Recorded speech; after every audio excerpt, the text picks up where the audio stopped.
Welcome to another episode of Boxing with Friends. I'm your host, Tony Augusti, here with Nick Crestwood, Andy Maz, Jacob, Kate, Kyle O'Neill, and Katie Shea. And we have a power pack show today. We're having some technical difficulties as usual. So let's get right to our guest before we mess any of this up anymore, or I do. He's a comedian you've seen on Comedy Central. On Heart of the City. He's a local that moved out to LA about a week ago. Or actually, you guys do we want to do just like a talk, like a hot topic before we have the guest on? We can go as long as we want. Sure. You already introduced All right. him. Yeah, that's true. Well, you know what? Let's bring him on. Let's bring him on. You might have something to say. Yeah. Jeff Horste, everybody. Hey Jeff, how's it going? Oh, hey, how's it going? Yeah, good. I'm bringing you on early a little bit just because we've been having some technical difficulties, so thanks for your patience. Oh, no problem. Mike is going to share it to Planet Ann for us. Everyone say thank you, Mike. Thank you, Mike. Thank you, Mike. And we'll post this on YouTube later, and you can share the live link with your friends and family and stepfathers. Mercury is in retrograde. For sure. Yes. So that's why we just I know that means something. I don't know. Yeah. All I know about is retrograde ejaculation. So yeah, there we go. And computers go for the Mercury is in commode. Yes. Jeff, I thought I'd bring you in earlier just because to discuss our hot topic of the week, which is NASCAR seems to be the most woke of all the sports, surprisingly. Yeah, that is banning surprising. Confederate flags and all this stuff. And then yesterday a noose was found in the garage of a driver for NASCAR, Bubba Wallace. And he was crying about it, and a bunch of other drivers supported him by pushing his car like onto pit lane. Wait, what was his name again? Bubba Wallace. He's a black guy. Yeah, I know. You figure it out. Any way you can get in, Jake. What was his name? Bubba Wallace. He's black. They're black. I love that you had to specify that after you said his name. Well, because you knew why he was asking. You were like, "Wait, what's his name?" Jake and I have that. Jake was just incredulous. He's like, I can't. That sound like you sound like one of the Dudley boys from WWF. Yeah. Bubba Sparks. Yeah. I don't know too many Bubbas. So, because of that reason, like the drivers were supporting him, and he actually cried on pit road because everybody was supporting him. But is this real? Is what I'm questioning. It's like you see all these companies putting out statements of support. I think it's kind of interesting how they're almost exactly like the thing of like when COVID happened, like all these businesses you do want to hear from. We're saying like we support Corona, this like we're there stance. for you. We're all in it together. And then now you're seeing Black Lives Matter, and I'm like, I don't know if I need to hear from my heating and cooling service about Black Lives Matter. I don't need to hear from Best Buy being like, there's a Black Lives Matter sale. Yeah. Is that true? Or is that Kohl's. true? Yeah. Oh, no. Okay. Well, because my point is... There were Juneteenth sales. Oh, really? Yeah, I got a bunch of emails about Juneteenth sales. I'm like, oh, really? Did you know that Juneteenth existed last year? Mm-hmm. Yeah. And who's profiting from this sale? How is this helping Juneteenth in any way? Yeah. Well, my favorite was Elon Musk of Tesla declared Juneteenth was a holiday, but it was an unpaid holiday. Finally, yeah. An unpaid holiday. So, he's that makes sense. Out of all the holidays to not get paid or compensated, it would be Juneteenth. Wait, Elon Musk made a statement? Who is... Yeah, he said... Who is he to make us... What does that mean? Elon Musk... He's a Dutch man whose parents have an emerald mine in Africa. I don't understand.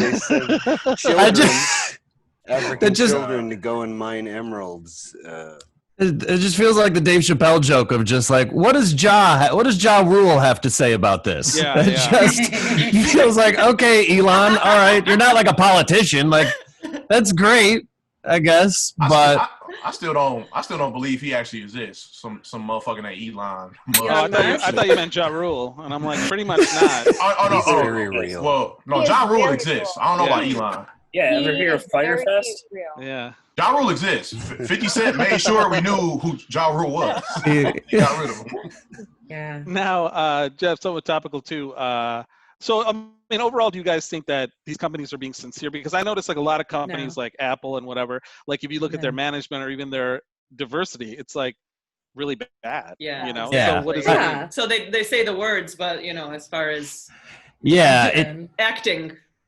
Like I feel like it's like a step in the right direction. Like even if their intent isn't is just pandering and it's one of those things where it's like I guess it's better than nothing, which is like sad to say, but it's like I don't want to like get too angry at the people that are for the wrong reasons saying that Black Lives Matter when the problem before was they weren't willing to acknowledge it at all. So it's like even if it's for the wrong reasons, it's like, all right, I guess we got to take what we get until, because just like hold these companies accountable and like, those reasons are very, very wrong. If you're going to post this, Target can't make a statement being like, this is what we're doing, but then like still use prison labor. So like maybe back up the beliefs with what you're saying. Right. And putting up a black square isn't social justice work. You didn't. Let me ask you're not done. What is some companies that's released a statement that surprised you? Are there any that where you were like, oh, I didn't know they were down? Oh, go ahead. I was gonna say like Legos like donated like $4 million. Yeah. And it was like Legos doesn't even have to. That goes for one of the companies we were saying before, where it's like I don't even think anybody was gonna be angry if Legos didn't put out a statement at all. They just make toys. Yeah. Where did the donations go though? The way that they worded it was that it went towards organizations specifically helping Black children. So I don't know exactly what. That Black Legos Matter means. So it's not exactly a bail fund or anything like that, which probably should be. Also what Lego also did is they pulled their the police station sets from their website. And they asked stores to stop advertising them. Yeah. Oh, really? Abolish the police. So they literally defunded their Lego police. They defunded their Lego police. There's an index that exists that I guess rates companies like according to how like diverse they are. Yeah. I know one company that kept it real through all this. Starbucks did. They were like, "Fuck that. Fuck Black Lives Matter." Well, they pretty much said, "Fuck it." I thought they reversed though, because I know they were saying they weren't allowing their employees to wear BLM T-shirts, but then they said they would. Then they issued. I think they made them so that there'd be like uniformity or something like that. Yeah. They reversed it, but I think people were pissed, They were like, that's what I was gonna say. It's like sure they reversed it, but I think we're in a time now where people are trying to hold people more accountable the first time to where it's like your apology, sure, but if we forgive everybody that makes a mistake and apologizes, then that's everybody. Then nobody will be held accountable for anything. That's like AMC putting out a statement like, we don't want to get political. You don't have to wear a mask in our movie theaters. And then the internet exploded and they're like, never mind. Yeah. You're like, that's not political. This is science. It's just science. This isn't politics. Masks aren't political. You're making it political by saying, so gross. My lungs are political. Yeah. They are. You're right or you're left? Well, I have a right Jeff, can you turn down your mic a smidge? I think so. Okay. Just a little bit. If you can, it's not a big deal. Anyone know how Build-A-Bear feels about this whole thing? I haven't heard from them. I know how Ben and Gary feel about this. If you can't, don't worry about it. All right. What if I just sit further away? Is that kind of the same thing? Yeah. It's not. It's fine. I'll just stop yelling so much. Yeah, a little Alex Jones-ish, but let's get back to you, Jeff. Let me play. Actually, why don't you do a thing on YouTube called Roast This Post? Can you talk a little bit about that? Yeah. Originally, the idea of Roast This Post was just to kind of make fun of a lot of what typically would be leaning conservative memes and articles shared. And then when I had that idea, that was right when a whole bunch of people started storming to the Capitol in Michigan with AK-47s and Pikachus holding assault rifles over not being able to get their hair cut. And so then that kind of just I started to widen what my view of it was, but it's pretty much I just a lot of typically racially leaning issues that are happening on the news or that are, spread in social media, I just like to touch on. Okay. Now, if you don't mind, I'm going to play a clip from, this is the one about sidewalk chalk Karen. Sure. We're going to check that out right now. This is going to go right, by the way. I just want to tell you that. Tell us in the chat if you can't hear this. Sidewalk chalk Karen, you bitch. First of all, we need a Karen naming committee because all of these Karen videos have several names and most of them are bad. Okay, so this video is about a white couple in a wealthy neighborhood assuming that a Filipino man could not afford to live there. Is this your property? Hi, I'm asking you if this is your property. Why are you asking? Because it's private property. Because it's private property, sir. So, are you defacing private property or is this your building? Oh my God, did you see that? Look closer. Closer! Ah! Too close! That Karen is a demon. You're free to express your opinion. No, but not on people's property. Okay. Absolutely. Sure. Just respectfully. Sure. So we're just saying, absolutely, your signs and everything, and that's good. This is not the way to do it. Okay. Karen, also known as Lisa, is the CEO of a skincare company called La Face, which is ironic because she has a fucked up La Face. She looks like the real life version of Beavis and Butthead. She looks like if Beavis and Butthead did racism. Racist people often criticize people of color if they live in a poor community. But then, if they move to a rich community, and typically have mostly white neighbors, racist and prejudiced people will assume that they don't belong there. I'm not saying that there's never a reason to ask someone if they belong there. For example, if this couple, Lisa and Robert, or, excuse me, Karen and Kevin, saw this man climbing through a bedroom window or picking the lock on the front door, I may understand if they were a little nosy. But this man was writing Black Lives Matter in chalk on a sidewalk. So who cares? I don't care if he doesn't live there. Anything that disappears in the rain is not worth calling the police over. It's private property. But if I did live here and it was my property, this would be absolutely fine. And you don't know if I live here or if this is my property. We actually do know. That's why we're asking. Oh, really? Because you live here, right? I just want to point out here, see the Dr. Evil finger over the chin? So creepy. You said so. Because we know the person who does live here. Oh, okay. Now this man could have said, hey, I live here, but no, he handled it way better than that. He put them in a position to either admit that they were racist or have them double down and lie. And they chose option number 2. So then I suggest you call him or call the police. Or because you're accusing me of a crime, correct? What I'm asking you is why are you... And I'm not answering you. Okay. I won't play the whole thing, but you can catch that on Jeff's YouTube channel. But that was great. I really like the breakdown of it. And she is very scary looking, That is what you see when you have one of those, what are those nightmares that you can't wake up from? What's that called again? Oh, yeah. Paralysis. Sleep paralysis. Sleep paralysis. That is the sleep paralysis demon. Yeah. So wait, her skin company's called La Face? La Face. Yeah, it's called La Face. That was a record label back in the day. L.A. Reid and Babyface. Yeah, TLC, Outkast was on that label. What the fuck? Oh shit, they should sue her. I also heard that there was a company called MyLaFace, which is a completely different company, but they got too many letters and messages of people angry at them. And so they're considering changing their name just to not even deal with the situation. Wow. Which is just crazy to me. When your racism affects other strangers, they're not even involved. I think it's even worse that these videos where the Karens are yelling and they get super combative. I think it's almost worse how fucking condescending she is. She's I noticed that too. That is a polite racism, Yes. My thing is when she was like, your signs and what you're doing, that's good, but this is not good. Did you read the book? Are you the president who was not for protesting? You fucking sleep paralysis demon. I don't trust you. Yeah. So what gave you the idea to start doing this, Jeff?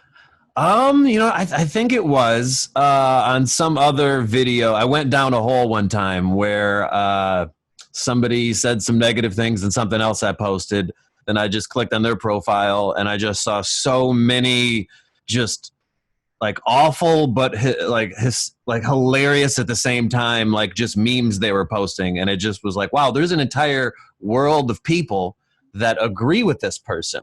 Like this is like I'm used to seeing what's shared on my social media within people that somewhat, at least, you know, kind of agree on more or less in my beliefs. But there's an entire world of just like Trump supporting memes that we don't even know. And so that kind of just made me start to think of like making fun of those type of things that we don't typically see on our timeline. Yeah. Yeah. You know what else we don't see on our timeline is that people are still very much taking direct action in the streets. And if you're able to help out with that, you should probably do that. Yeah, absolutely. I know. You and your girlfriend Esther, who couldn't make it tonight, but we'll have her on in a couple of weeks. You've been at the protest, correct, in LA? Yeah. And how's that been like? Did you run into Kyle? Yeah, we missed each other. We missed each other. We missed each other at the protest. I'm in Michigan right now, but when I get back, let's hit the streets. Yeah. No, I'm down. Yeah, we've been to a few of them, and they've been they're interesting. It's really good to see so many people coming together. You know, I know that LA is more of just a diverse, you know, area in general. So, but it's still good to see, especially when you see footage from not even that long ago of protests that seem to be almost exclusively black for black related issues where, you know, it's sad that it took this much for the world to, you know, for a larger percentage of the population to come together. But, you know, I guess whenever things start to get better is better than never type of a thing. So it has been cool to see so many different groups of people showing their concern. Yeah, it is crazy that as soon as it's been peaceful consecutive days here in Detroit, and it's like it doesn't even get covered. But I thought that it should have been covered more for Detroit specifically because of all of the negative stereotypes about how violent Detroit is and things like that. And Detroit was one of the only, or maybe the only major like city that didn't have any looting. It didn't have any looting, and they were getting tear gassed and had all the reasons in the world to, you know, that you could, if there was anything like that, you'd be like, I'm not going to judge, but they remained peaceful, and I thought there would have been some stories of just how peaceful their protests were. It's almost as if that's a deliberate choice made by, I don't know, by media conglomerates. And also, one thing I read that really fascinated me, like the Montgomery bus boycott, during that time, those protests were going on and continued for, I think, hundreds of days until it actually made its way to the Supreme Court. So I think it highlights the importance of, like, it's not like some quick fix, and protests, there's no reason protests should stop, you know, and if you're doing it, you should be like, well, okay, that's passed, we're on to the next thing. I think it's important to, like Nick said, to get out in the streets and keep going. Yeah, but you also have to consider how much the protests have actually accomplished. You know what I mean? There's been not enough. I mean, there's still so much more to do, but just like, there's things that are changing, and I think why stop now? You know? They haven't stopped, but if you aren't aware of that and you're only watching like cable news, you would think that they have. Right. It's true. Yeah. And that's a lot of America. Unfortunately. Yeah, people do seem to think that what they see in the news is like the only thing happening, you know, like there's the other, like the conspiracy side against the protests. There's people that are like, oh, how convenient. Like there's people that just straight up don't believe that there was a man named George Floyd that died. Yeah. And they believe that the cash cab guy is actually the police officer. That's not a joke. They 100% believe. Oh, man. I would believe that about the cash cab guy. Something about him always rubbed me He's a stand-up. I don't like him. Yeah. I think the reason people believe that stuff is because they're so afraid of who they are. They're so afraid to be like, oh, this really did happen. I am wrong about my beliefs. That their ego is so big and they don't want to be wrong, that they'd rather believe something so insane. Yeah. The most insane thing I've been seeing is like, you know, every company, like for example, like the Red Wings put out a statement that was like, we're against any kind of, racism and sexism or whatever their statement was, and people like they didn't even say like Black Lives Matter or anything, but people on like their Instagram were like, "Fuck this! I'm gonna stop my season tickets," and it's like because they're anti-racism. Like, yeah, I actually appreciate the companies that have taken like a vehement stance, like Ben and Jerry's. Ben and Jerry's. Yeah. Like fuck the cops. We killed a few cops. Yeah. What did Ben and Jerry? What did they do? The guy from Ben from Ben and Jerry's killed a few cops in protest. No. That's not true. But they took like a very strong stance, and they were just like, it's and just fucked they up. put out a special flavor, and the proceeds are going to Black Lives Matter. And I think I forgot. But when it comes to Palestine, they don't seem to care too much. No. Whoops. Nick is so woke. You know why? They probably don't eat a lot of ice cream in Palestine. That's why, guys. It's all about money. Never forget that. Yeah. Except for this podcast, because don't we're all you unpaid. ever fucking forget. Yeah. Speaking of unpaid, you also do a show on the Planet Ant Network, Jeff. You want to talk about that a little bit? Right, Tony. We are going to have a theater to go back to if you keep this up. Yeah. Hey, donate to Planet Ant, guys. I'm just fucking around. Yeah. It's a great nonprofit. Yeah, they're in good shape. He's joking around. We're paid a lot. But talk about your show. I'm not kidding about your show. I'm not kidding about your show, Jeff. What a my girlfriend Esther and I, every Saturday we do a live show just showing us making a different like vegan meal of some kind. How long have you been a vegan for? About a year and a half. It was like last January or the one before that, whatever makes that a year and a half. And what is there a specific event that made you become a vegan? Not exactly. I think it was just. Or did you watch a documentary or something?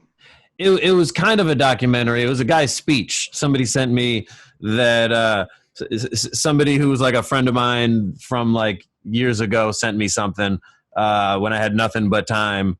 I was driving home from a show, and so I was like, well, all right, I got nothing else. I need to stay awake, so I'll watch whatever you send me. And it just got me thinking a little bit. So then from there, first I was like vegetarian for a year, and then I made a lot of my own, had to force myself to make my own meals because I'd never really cared before about making food. I just eat. You give me food, I'll eat it. That's as far as I thought about food.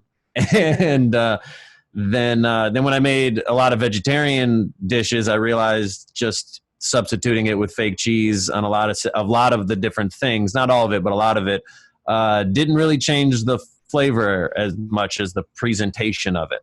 And so so then I kind of just started from there. Did you lose friends and family as a result of becoming a vegan? Nah, not really. Okay. I should ask what level, because I know there's different levels of veganism. Do you have is it like golf where they give you a handicap, or what level of vegan are you?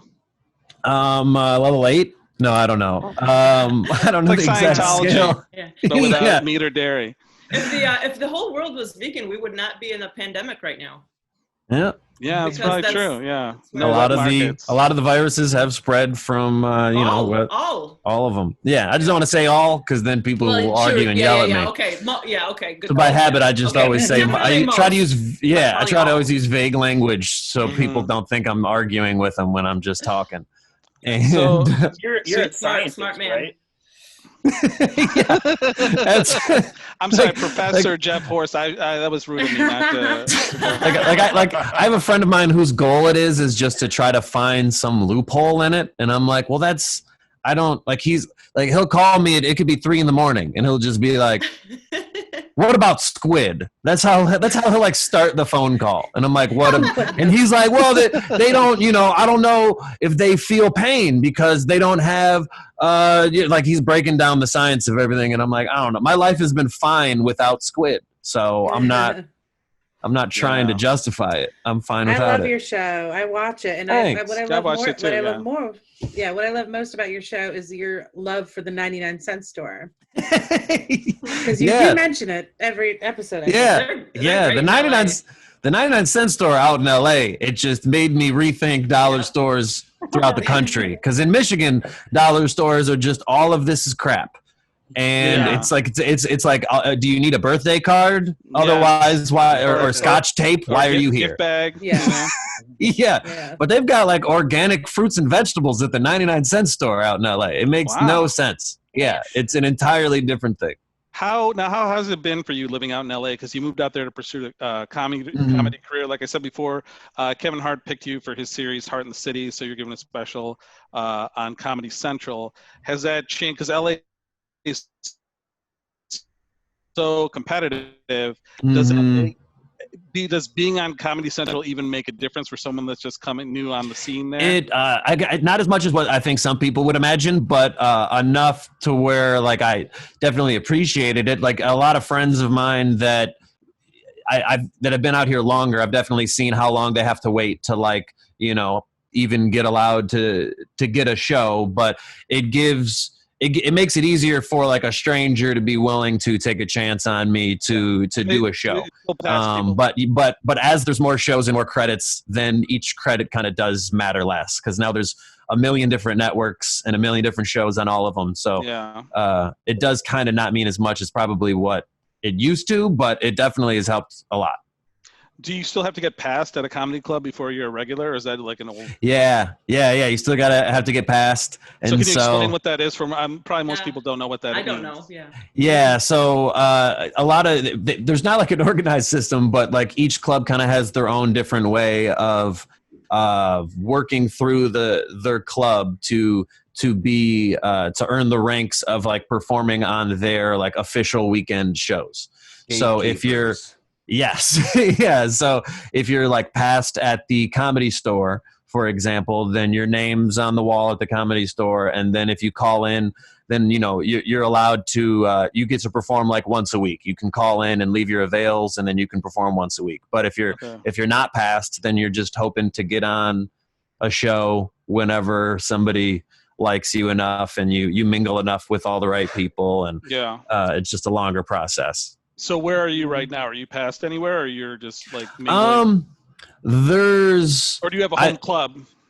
I guess right now there's a club called the Comedy Union, which is like the only like black-owned comedy club out here, and because of the Kevin Hart connections of like people that worked on that show vouched for me to like work there. But all the other clubs, I'm just waiting in line, like with everybody else, just waiting. They're open on Potluck. Dick, Jeff. Yeah. There's like at Potluck, the open mic on Mondays at the Comedy Store. There's probably like 200 people that might write their name on, and they might pick like 16 people, you know, and about 4 of those names might be random. So it's definitely a waiting period is a lot more uncomfortable, forced conversation than I enjoy because it's is it more cutthroat? We all know. Like it's like I like to make friends, sure, but what are the like? If you have a comedy show and I'm at your comedy show, then how do I just strike up conversation with a stranger that runs a comedy show and be like, "Hi, I want to do your show, and I'm not bad. I think I don't know. I'm socially awkward. I really just want to be like you." Right, yeah, I don't know. It's just such a forced, fake feeling sometimes of the mingling. Because, you know, people will human nature put people on the show that they're friends with first. Yeah. But then it makes people feel like it forces friendships in a way that is not what normal human interaction is. Yeah. Speaking of which, Boxing with the Friends, it's on every Monday at 8 p.m., guys. There it is. Yeah, see? No, but you're a friend of the show, and we all know each other, or most of us know each other. Yeah. You also live with a comedian. I do. Esther, and who we're going to have on in a couple weeks. What's that like? Next week. Next week. What's it like? I'm sure you get asked this a lot, living with another comic. It's the only person else I've lived with, so it's been good. Wow. It's and I haven't lived with any other besides my family, and I get along with her more than my cousins or whoever else. So things are great. We enjoy each other's company, and it's been cool working on some projects, you know, making the most of this quarantine and the time off. I'm happy that we've been able to, you know, put some of that time to use. Mm-hmm. That's great. Thanks so much for being. Yeah, go ahead, Jake. Oh yeah, Jeff. Yes. Well, ain't a question. It's just I'm just giving you props. Like aside from Roast's post, like every time I see you do stand up, you always got something to say about shitty white people all the time. Plenty to say. Yeah, plenty to say. Yeah, plenty to say all the time. And like, I appreciate that, bro. Like, thank you for like being a white man. Thank you for being a white man and telling these motherfuckers what's really up. You know what I'm saying? Because thanks, man. A lot of them don't. A lot of them be like, even some people who aren't racist, they still be silent. They still be uncomfortable and whatever. And yeah, it's like you know what I'm saying? You talk that shit all the time. Thanks, man. I appreciate you for that. And, I appreciate that. Thank you. And if you want to hear more of Jeff's stuff or catch him, I put his links in the chat here for YouTube. You can see Roast's posts on Instagram and Twitter. And Jeff, you want to stick around for the musical guest and hang out? Yeah. All right, man. Yeah. Jeff Horste, everybody. Thanks a lot. Jeff, did you almost just clap for yourself? I just like to clap. I always do that. I just like to clap. I'm sorry. You have to be your biggest fan. You got a heart of an improviser, Jeff. Yeah. Like when it does. Even if people say give it up for the ladies, I just still clap. Like I just like to clap whenever there's a clapping opportunity. Ladies. Kyle, while Jeff settles in as a member, we passed him, so he's passed with the friends group. He's on the wall. So why don't you introduce our next guest? Our next guest is Chris Conley from the band Saves the Day. And he's a fantastic guy, a good friend, great musician. Woo! All right. Welcome, Chris. He's connecting to his audio. He might have to, He has one of the coolest backgrounds we've had on. No offense, Jeff, but it's very, very trippy. You didn't like my closet? Yeah, no, it was good. Oh, I didn't even know that. Wow, that was like a Wizard of Oz moment right there. Hey, Chris. I feel like. Hey, how are you? Good. How are you? Oh yeah. Good. Is the audio working? I feel like it might have gotten messed up since I was on here testing. A little bit. It's a little tinnier, maybe because you have your headphones in. Do you think that's what it is? It might be. How do I? Kyle, do you agree? So powerfully. I don't know. Oh my God, he's my dad. I'm so powerfully bad at the interweb. It sounds pretty God, he's me. Yeah, it sounds good. It just sounds different, you know. Jake. Let me try one thing, guys. I'm really sorry. I'm so. That's okay. You're great. We know how to entertain. Oh yeah. You're fitting right in. Yeah, Kyle. While he does that, why don't you talk a little bit about Saves the Day and kind of your experiences with them and. Right. Okay. Saves the Day has been. Someone needs to turn one of my favorite bands, and I think when my band Fireworks got to tour with them, that was like a very exciting moment for us, and they were like a band that we watch every single night on tour. And I remember the moment that we found out we were going on tour with them. We were like, yes. There we go. I think this is better. Yes. Yeah. That sounds great. Speaking of his background, that is his studio, and we spent a magical day off. I think I'm back in action. Yeah. There you are. Great. Is that better? Yeah, absolutely. For sure. This is sick, y'all. Thank you so much. Agreed. Thanks for being here, Chris. Rad. Yeah. This is awesome that you guys are doing this. Yeah, we appreciate you having we appreciate you agreeing to come on. Yeah, I'm fucking psyched, man. Yeah. How's Well, just wait. So you're in Chico right now. Huh? Yeah, I'm down. What's that? You're in Chico, California right now. How's I'm in that? Chico, California, yeah. Way up north. Yeah. It's like 3 hours north of San Francisco. Yeah, I was just about to say that we spent a magical day at your studio that you're in right now one time. Oh my God, that was so fun. Yeah. What'd you guys do? Like one of the best days ever of all time. Oh wow. Yeah, there were some jam sessions, some barbecuing, some. It was like an all-day hangout with like 1,000 band friends, and there was an all-day jam session going in the live room, and then like just an all-day party outside and inside. It was dope. Yeah, that was really fun. Yeah, it was really fun, and it was 10 years ago, which is crazy. Was it? Yeah. Oh, that's when when Luella was 5. Yeah, I was gonna say your daughter's 15, and the last time I saw her, she was 5, which is. Yeah, My daughter just turned 15. Isn't that crazy? Yeah. Wow. Yeah. That's great. You told me that in the pre-interview, and I was like, wow, you do not look like someone. I was like, oh, he must have had a kid when he was like 12 or something, you know? It's really weird, actually. Like all her, like when I used to take her to like theater and stuff, all her friends would be like, is that your brother? And you recently took her and her friends to some protests, right, for Black Lives Matter? Yeah, so like they are the coolest kids ever. They all go to this performing arts high school called Inspire, and they're like super involved in all the important issues. And so I was working at the computer one day, like on some music, and I get a text from her, and she's like, "Hey, Dad, there's a protest going on in the city square in Chico, across from City Hall, in a couple days. But we need a parental chaperone, and like none of the other parents are free or can do it, or maybe possibly want to do it." And I was like, "Fuck yeah, I'll take you guys." So I took her and a bunch of her friends down there, and I took her to the art supply store here at the local one, not a chain, and we got supplies to make our own signs, you know. So one of them, mine was peace and love on one side, and then ... and justice for all on the other. Hers was Nice. Justice for Desmond. There's one of the black men that has been gunned down by the police in this country, happened right here, like 2 miles from my house, and he had like mental health problems, and he was known by the mental health workers here in town.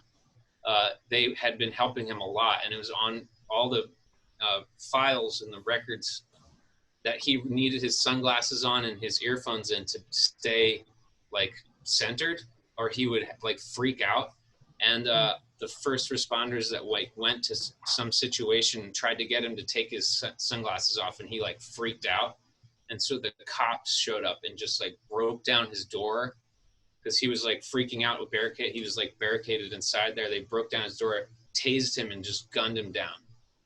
Wow. All the evidence, they tried to say later that he was rushing at them with the shard of the broken door, but like all the bullet holes are like down on the ground and not up here where like a 6 foot tall man would have, you know, so like they just tased him and shot him to death.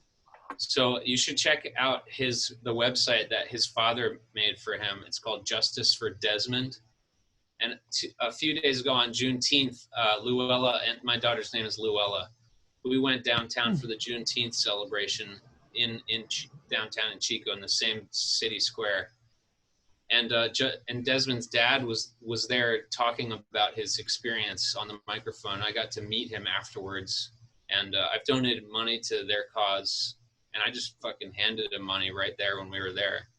But it was really powerful to meet his father. You know, you hear about these stories on the news, you know, but like I shook the guy's hand and looked in his eyes. So anyway, Luella's sign said Justice for Desmond. Wow. And then on the back say their names, and had a bunch of the names and stuff. Yeah. So we went down there for the protest, and it was amazing. It was packed. Like there were so many people there. And it was a peaceful protest, and we were all chanting, you know, no justice, no peace, prosecute the police, I can't breathe, marching around the city square. And there's a lot of really good people here in Chico. So then they're just playing music, and we're all dancing and having, you know, celebrating to being, you know, free together, and fighting against the forces of oppression. Yeah. And you've also been doing a video series with your friend Lloyd. Yeah, my friend Lloyd, he's a black man, has grown up in America in the South, in Virginia. And we're making music together here at my studio. So we've been quarantined together. He came out in December to start working on his album. And then we were going to part ways when I was going to go on tour with Third Eye Blind, but that got shut down like the day that everything got locked down. That was supposed to be the first show in Seattle. So I flew home from Seattle, and Lloyd came back. We've been working on music, but then once this all started to happen, we thought we would just be having these really deep conversations. And I thought, you know what, we should film these conversations and we should put them out. And so we're calling it Togetherness. So far, we've only done the one where I just sort of interview him like about what it's like to grow up Black in America. But it's really a cool video, and a lot of people have been responding positively to that. And so we've lined up other episodes. We're going to do more conversations, and it's not just about being Black. It's, you know, it's called Togetherness for a reason. So I'd love to have people of all walks of life on there so we can just like talk. Yeah, I love to link to it really in the chat. Yeah, so hopefully, I think Kyle knows more about the internet than me, but hopefully he can like link you guys. Yeah, we put the link in the chat. It's really cool. And Lloyd is an incredible person. He's so fucking smart, and he just has like a really incredible perspective. And like, I just can't imagine having to go through what he's had to go through to endure. So it's just a testament to his spirit and spirit of our Black community. Yeah. Yeah, and it's a very cool video. I watched all of it, and it's very heartwarming and very nice. So it's very cool. Thanks, man. Thank you so much. Yeah. My dad watched it too, and he's like, "You guys are doing great things." And my dad's like, he's old, you know. I think we got one of those. You guys are doing good. That's awesome. Yeah. Well, it's after talking about such serious stuff, it's hard to switch notes onto. No, man, music. That's my whole thing. No, you're doing great. Dude. That's my whole thing. I'm emo. Like, I'm comfortable with all of that. Yeah. Right. No, absolutely. And I think that is important that we, you know, I think our guest last week, Chris, mentioned that it's important to take time to riff with each other and make art and make music. It's so, yeah, absolutely. This is sick, man. This is awesome. I'm going to watch a bunch of the other episodes too. I think this is a really cool way to get to hang out. I love the title. Oh, thank you. I don't remember who came up with it. Was it Andy? I think me or Tony. It was one of us. Tony. But thank you. Yeah, just say it was Andy and I, you know, as a team. Rad. Yeah. So. Yeah, but I mean, I could just blast through a song. Yeah, let's do it. Yeah. Yeah. What's it called?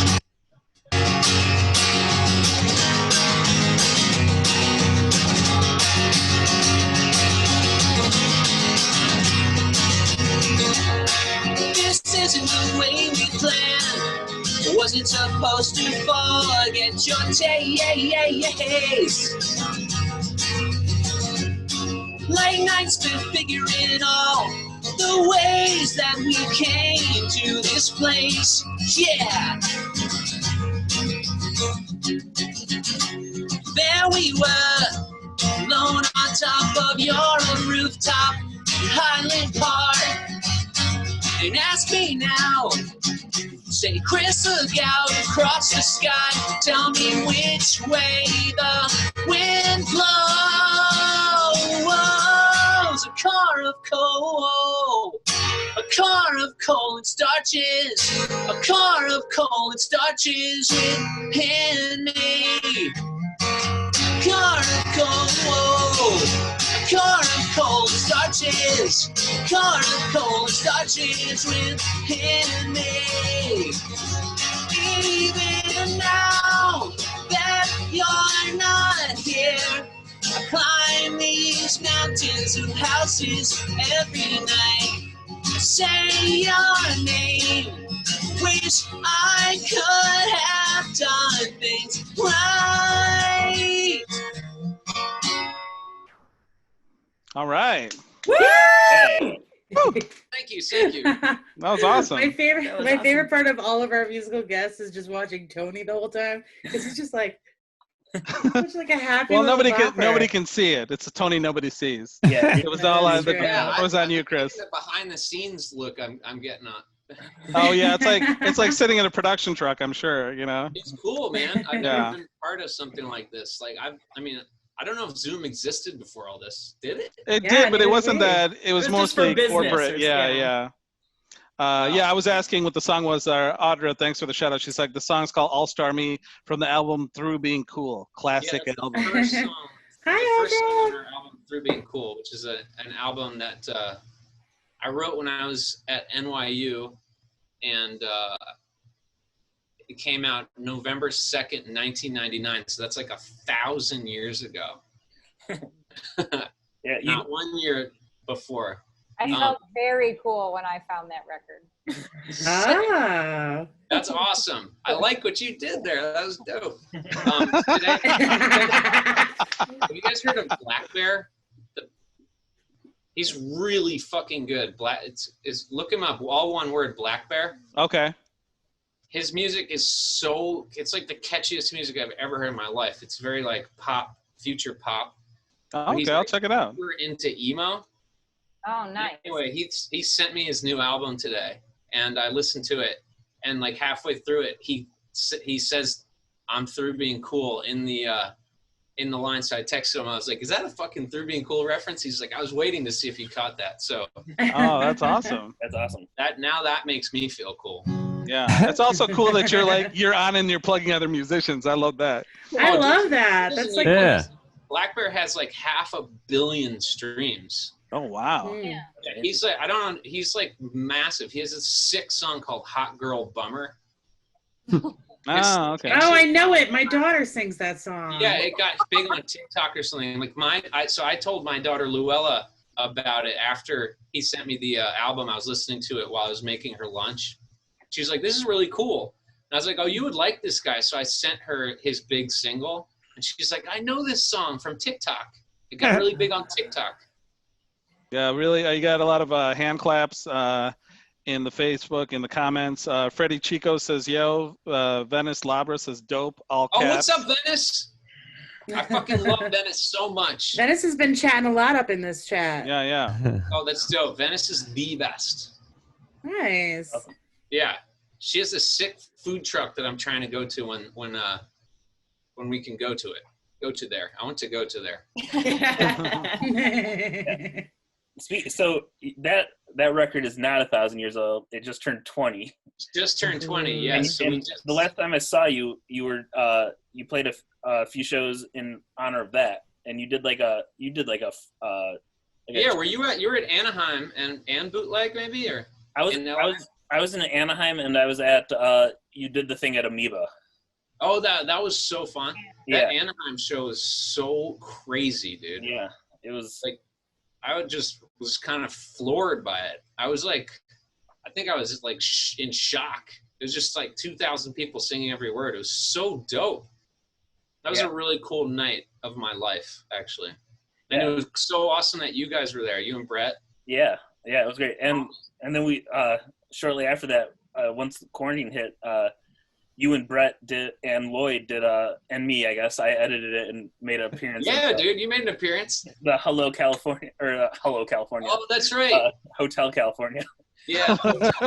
That's your remake of it? Hello California. Yeah, it was Hotel California. And so it was all about, you can check out, but you can never leave it, but it's your own home. Yeah. Yeah, so you should link that too, Kyle. Yeah, okay, yeah. That was fun as hell. I'll send that out. Yeah, Brett makes an appearance as a fourth dimensional reptilian being, right? Yeah. It's gnarly, man. It was a pretty. At first, he was like smoking a bong in it, and I was like, "Yo, I want to be able to show this to my daughter." I'm not trying to have her and her friends know that like me and my friends are freaks. They can learn that on their own time, but I'm not trying to be a bad example. Just don't start a TikTok account, I guess. I guess people her age aren't on Facebook. That's for old people now. Yeah, they'll never see it. Yeah. Yeah. So you said your daughter goes to a performing arts high school. Does she play instruments, or is she pursuing another path? She does play instruments, but her thing is theater. She's been like obsessed with theater ever since we found this Chico theater company here in town that did shows like for like young adults and youth and kids and grown-ups as well. And so just as an extracurricular, when she was like maybe 5 years old, we signed her up for that, and she just loved it right away, like loved it. And so like that passion is not diminished. It's only gotten stronger. So when it came time for high school, you have to like choose to go to this performing arts school because it's like focused. It's not, but also what's rad is it's the #1 rated school in the county. So it also has all the good schooling, the regular, education and stuff. But if you wanted to be like a video director, like if you wanted to get into like computer graphics or like sound design and stuff, they have all that stuff too.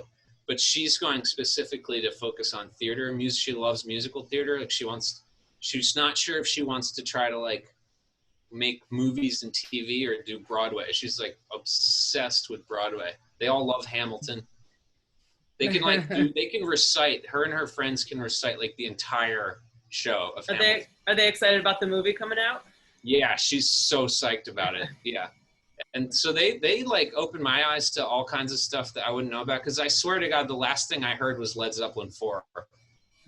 So, I just still like listen to all the stuff that I listened to growing up. I'm like obsessive about it. I just like every day when I go to the park, you know, on the walk, I'm still listening to fucking Led Zeppelin. But I'm psyched that I get to like learn about new stuff through them. So I honestly think today when I told her I was friends with Black Bear, I like got cooler in her eyes, because she doesn't give a shit that I'm in it. She's like, whatever. She loves coming to the shows, and she's like, whoa, people like what you do. They like sing all your words and stuff. But she does not give two shits. In the best way. It's healthy. Her friends think I'm cool. You know? And that's how she's like, oh, okay, I guess like they think Dad's cool. All right. Yeah. Do any of you have kids? Just me. Hell no. How old? I've got an 11-year-old boy and an 8-year-old girl. Oh, that's awesome. That's awesome. Yeah, well, I mean, it's okay. Too excited here. Kate also plays instruments. You can't see her mandolin in the background, but it's there. I think it gets really, really dope. Like this year when she turned 15, she's definitely like a different person. Like childhood is over. Yeah, I used to feel really bonded with my daughter, but now that my son's like a preteen, I kind of feel more bonded with him because he gets my jokes a lot better now. And he's telling really funny jokes, and I let him swear once in a while now, and we just have a real good thing going on. So yeah, there's that whole phase where they're becoming like social and like they kind of differentiate themselves from the home life, the people they've known their whole life. I am really excited about it. I will never be cool in their eyes, though. So I know. I don't think I will ever be cool in her eyes. Every time I'm like, will this Black Bear thing finally do the trick? We're gonna make a song together too, so I'm like hoping that will get cool. That'll get you cool points. Yeah. Do her friends like? Is there like, I don't know, because you know I'm not in high school anymore, but is there like the subculture of like, you know, punk that are her friends are into that you know of? Yeah. There's definitely all kind. They're into all kinds of shit. There's like skateboarding kids and punk rockers and like anarchists and stuff. That whole thing that we were into when we were kids is definitely there, but there's like more of them. So like they have their whole crew. Whereas like when I was growing up, it would be like me and one other kid were like the freaks. Oh yeah. So now they have like the whole like subculture. It's awesome. Like everyone's hair is dyed weird colors, even when they're like straight laced. You know, it's like the world's getting freaky. I like it. But what's cool is her generation, and particularly the kids at her school, are so inspiring. Pun intended. That's the name of their school, Inspired. But I hadn't thought of that before. It was an afterthought, the intention of that. But seriously, they like make me optimistic about the future. You know, and they're like, just today, like we left money outside for one of her friends who made bracelets to donate to certain charities, and one of them said Black Lives Matter, and the other one said Pride. So they're like, and so we left the money on the porch, and her friend Savannah dropped off the bracelets. Savannah was with us at the protest, and when I picked her up at her house, I met her dad for the first time, and he said, I'm totally in support of this. I am a police officer here in Chico, but this is really important, and this needs to happen. So I was just like wowed out by that, because like I have a lot of police officers like in my family, but like my family are like genuinely good people. So like I grew up not knowing about this, and it's just been this is eye-opening for all of us, and it's almost weird that it's eye-opening because, like, how long has the fucking wool been pulled over our eyes? So it's like a strange thing to start to wake up to the nightmare of history. Right. But we already all knew about it anyway. But I think it's incredible to see it all come to the forefront of everyone's awareness all at once. Cause like, man, we got to fucking talk about this shit. Am I allowed to curse? Fuck yeah. Oh yeah. Hell yeah. I mean, the most used word on this show is hell yeah. Come. So yeah, it is come. Yeah, Caitlin's thirsty for it. Caitlin is so thirsty for come today. I can't even. It's too much, actually. That's what she said. So I don't say come anymore. I say pussy juice now. Yeah, Jake's all Pussy juice. Jake. Is that more progressive? I don't know. Because it's equality. We're talking about equality right now. We talk about cum too much on this channel, and not enough about the ladies. I'd also like to shout out our sponsor, the Church of Latter-day Saints. So check them out when you get a minute. Hi guys. Yeah. I knew that was coming, Tony. Yeah. No pun intended. No pun intended. I think you knew that was pussy juicing. See what happens when you ask if you can swear on here? Yeah. You're the reason for this. Well, last week Asia asked if she could smoke weed while she was on. Oh, yeah, damn. that's Did that true. go down? Oh yeah. Yeah. Go for it. It's legal in Michigan. Yeah, it's legal in Chico too. Yeah, do whatever you want. There's on this screen, there's no cops and there's no parents. Yeah, So- we're not tattletales. Word. It's a cool space, y'all. Yeah, this is a safe space. Do you want to play another song for us? Hell yeah. Yeah. Before you start playing, what's the name of the song? And can you tell us a little bit about it? Word. I was just gonna launch into it. I respect that. This is called Firefly.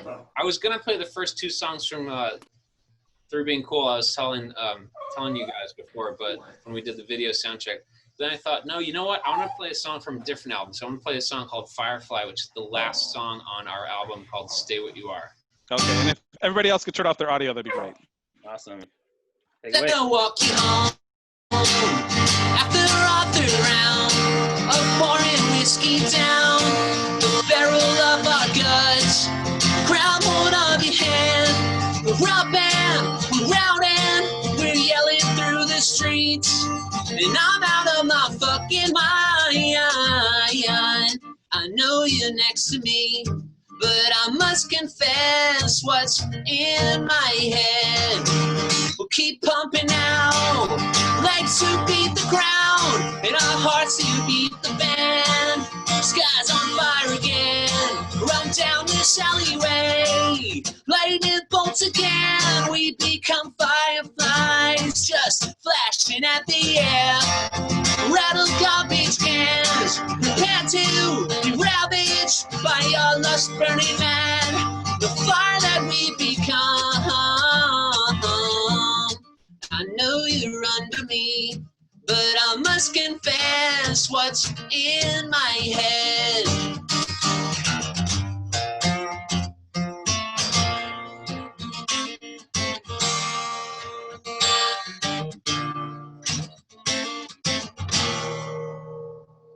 To me, you are the light from a light bulb break sometimes, and the tender warmth inside is released into my life. To me, you are the light from a light bulb break sometimes, and the tender warmth inside is released into my life, and it smothers me in flames that lick and scorch my face as the smoke reaches the sky. No, I'm burning tonight. No, I'm burning tonight. No, I'm burning tonight. No, I'm burning tonight. No, I burn for you tonight. All right. Yeah. Thank you. Yeah. That was awesome. That was great. I love the album. Getting a lot of hearts in the chat. Venice says, "No, I'm burning tonight." See, that's my poor singing. Yeah, I love the sing-alongs in the comments. Yeah. I know. To me, you are the light of a light bulb that breaks sometimes. As you sing it. So that's awesome. Yeah, it's a great song. My ex-girlfriend bought me that record. She has a couple kids now. I can't. She let you see them yet, though? Yeah, are they yours? She bought it back then, or she bought the record recently? She bought the record for me back when it came out in like 2000. Oh, okay. I know. That would have been weird. Hey, Kyle, I have a couple kids. Here's an album. Also, your girlfriend has really deep voice in this. When are you going to be able to see those kids, Kyle? Yeah. Also, you have 2 kids with me. I'm pretty sure they're not. Pretty sure. Allowed around me, but fingers crossed for those kids. Yeah. Oh man, that was awesome though. That record is fantastic. I love that record. Man. I love your energy. That one turns 20 next year. Yeah, that's why. 20 years ago, right now, I was like writing all those songs. Yeah, I think the first time I saw you play was when you were touring off the album. You were on the Pop Disaster tour here. Oh yeah, dude, that was Palace. Crazy with Green Day and Blink-182. Yeah, that was a wild. That was a gnarly summer, man. That was so much. That's probably the most fun tour I've ever been on in my life. The most rock and roll tour I've ever been on in my life. That could be a whole other episode. Fish backstage. It was weird as hell. The what? Trey Cool would be like carrying around a fishbowl with Chinese fighting fish like regularly, and he'd have people like bet on. I never took part in this because I'm vegetarian, and it was like weird. It's a little weird. It was weird. He'd have people like bet on the fish. Billy Joe, like one night in Indianapolis, like swinging from this chandelier in his like dome-shaped hotel room after he just jumped off the balcony after crowbarring open the minibar and destroying the rest of it. He jumps off the balcony, grabs on the chandelier, and just swinging it around the room until it crashes down, smashes on the floor. And he like gets up and he's fine because he's like drunk, you know, and you're like, you know, it's like when you're drunk in a car accident, you make it through because you're not like rigid. So he like just pops back up. The next morning they hand him like a $5,000 bill and he just paid it. Like, it was just gnarly. Like those guys are the biggest rock stars I've ever known, and the coolest dudes in the world. We got a question for you. That is there going to be a Stay What You Are 20th anniversary tour? We sure hope so, unless, you know, none of us get out of all this until like 2023. So we'd have to do, you know. But if we are touring next year, we will be doing a Stay What You Are tour. For sure. That turns 20 next July 10th. So about a year from now, we will be getting ready to hit the road. Just fingers crossed. So we had the entire year booked. Like I was saying before, we were about to go on tour with Third Eye Blind, which was like mind-boggling. But that got canceled when this all happened. And then we had the entire rest of the year booked. Everything got canceled. So now the only thing that has been rebooked is Riot Fest, but that's not until next September. So September 2021. I just saw the lineup for that was announced, right? Yeah, it's gonna be really, really cool. It looks really crazy. Is everybody in Michigan? Oh wait, is everybody aside from our guests in Michigan? And Kyle. Rub it in, why don't you? Yeah, so Chicago isn't that far. Right? Yeah. 5 hours. So we should hang out. If we're all like allowed back to like be together again, just huge, just high five. I think we'll have to do a Friends live show when this is all over. High five. Yeah, that'd be so cool. Yeah, let's do it. Please think of me. I would love to be part of that. This is super fun. Awesome. Yeah, no, thank you so much for being on. This has been great. So cool. And so nice, so gracious. Yeah, and as go ahead. You have a pretty good Michigan connection too. You've recorded a record here and two. Yeah, we've done a couple records there at Mark Hudson's Rancho Recordo. Yeah. Okay. Yeah, and then two members of your band are from Michigan. That's right. Two dudes are from Detroit. Yeah. Rodrigo and Arun. Both don't live here anymore. Much like me. Rod's in Chicago and Arun is in Nashville. Yeah. Okay. But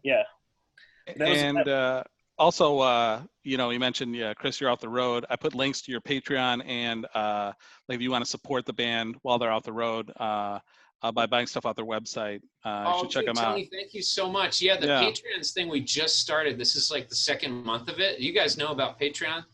We do.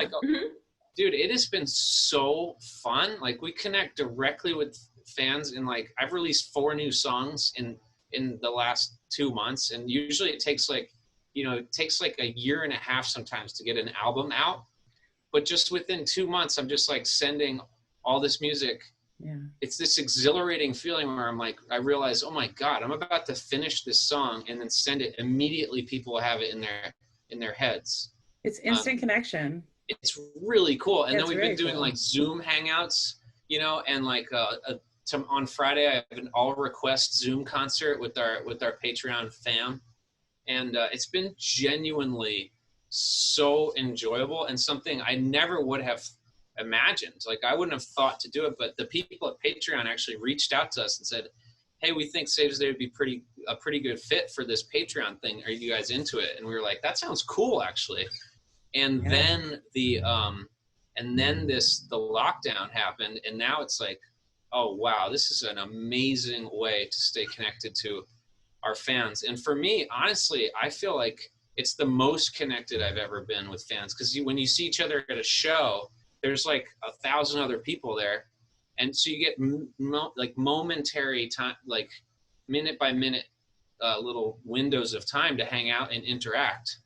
But I love our fans so much. Like, it's such a beautiful symbiosis, because like I get to do what I love because they love what we do. Yeah. And it's like, it's a very much like a family feeling for me, for real.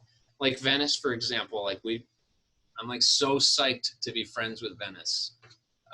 She actually came to she was at what we didn't know at the time would be my very last performance before lockdown, because like we were about to go on this tour, but before that, I played a solo show here in Chico at the Sierra Nevada Brewery. If you guys know that beer, Sierra Nevada, it's so good. That's made here in Chico.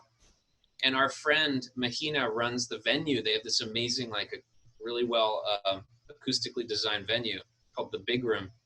So anyway, I played an acoustic set there, and I did like 30 songs or something, and Venice came down for that, or up. I think she's south of us here. But so we got to hang out and for that night, and it was right before everything got locked down. So now we get to hang out again on the Zoom chats and the all request shows through Patreon. I think Patreon's doing really cool things. And Jeff, and I think Jeff, you have a Patreon too, right? I do. Yeah, I've enjoyed it. Yeah, you can check that out on his. I think are you Jeff Horste for everything for on. I put your Instagram and Twitter links, but it's Patreon. It's the same thing. Jeff Horste. Yep. Thank you. Thank you. Jeff, isn't it really, really cool? It's such a new way to connect. Yeah, it is really cool just how instant everything is, and then how you can specify things and it can be more specific instead of just vague for everybody. You can see exactly what your fans or who's interested in likes. That's really cool. Like exactly what they want. Like that's a cool point. So our bass player Rodrigo really loves to cook. So one of the things we do is every month he does this like wild recipe, and then he also does a cooking show, like your vegan cooking show. He does a cooking show as part of the Patreon. But so the other 2 days ago we had our Zoom hangout with our Patreon people, like our fans and fam, and somebody said, hey Rod, can you do a Chinese recipe next month? And I thought, oh shit, let me text our friend Danny Bowen, who does Mission Chinese Food in Manhattan, if nobody's ever been to that or heard of him. Danny Bowen is this like rock star chef. He's like a celebrity chef. He's done shows with Anthony Bourdain and Emerald and fucking Shep Gordon and stuff. He's like a huge celebrity chef, but he grew up and his favorite band was Saves the Day and Thursday. And actually Danny and Jeff from Thursday and I have this punk band together. But anyway, so I was like, let me text Danny while we're hanging out with our fans on Patreon.